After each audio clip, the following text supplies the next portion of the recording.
Revisionary Exercise C. 3, 2, 1, start.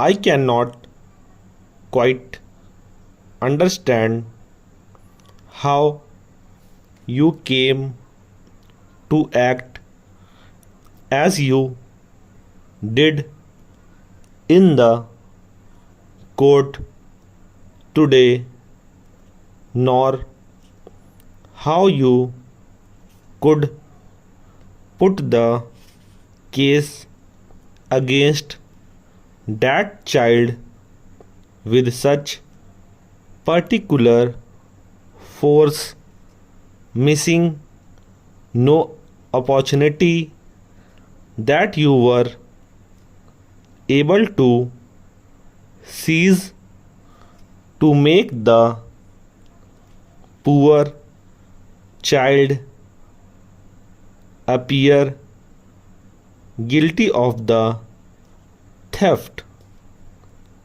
You may say that without the evidence of the gentleman whose purse was taken and without the statements of the other gentlemen who said they saw the child put her hand into the old gentleman's pocket, there would certainly have been no case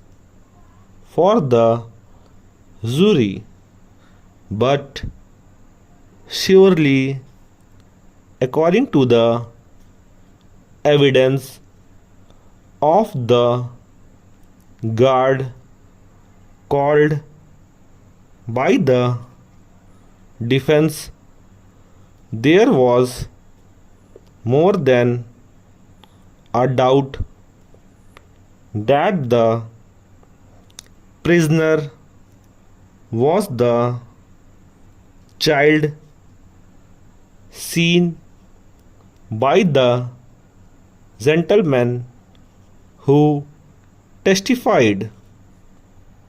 The guard told a straightforward tale, and though you tried to shake his evidence, you failed to do so, except towards the end when he admitted he saw a gold coin drop apparently from the child's hands to the ground.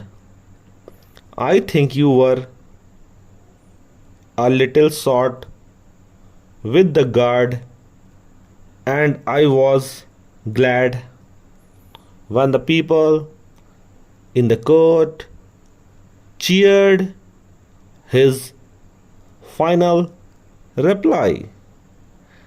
They cheered him too at the end of the case under protest by him and his friends.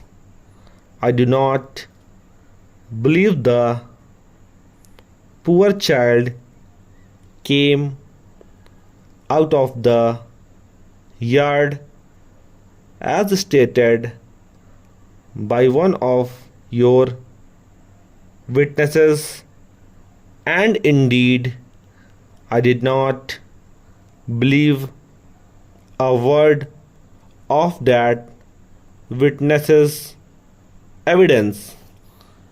It was given in a bad spirit, in a tone which sent a shiver through everyone in the court. I know that at least a third of his story about the school and the wonderful instruction he had received there was untrue. I know this because I went to the school myself, and you will find my name inscribed on the roll of honor hanging in the large hall.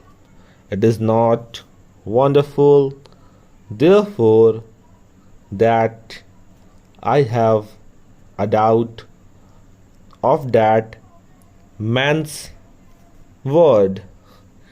It would be rather more wonderful if I believed his story. I think that he is a selfish, vindictive fellow, and it will be instructive to follow his future.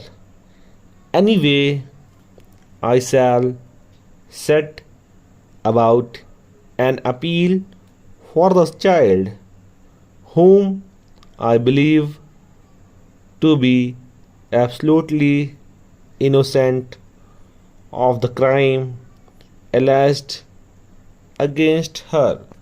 Stop.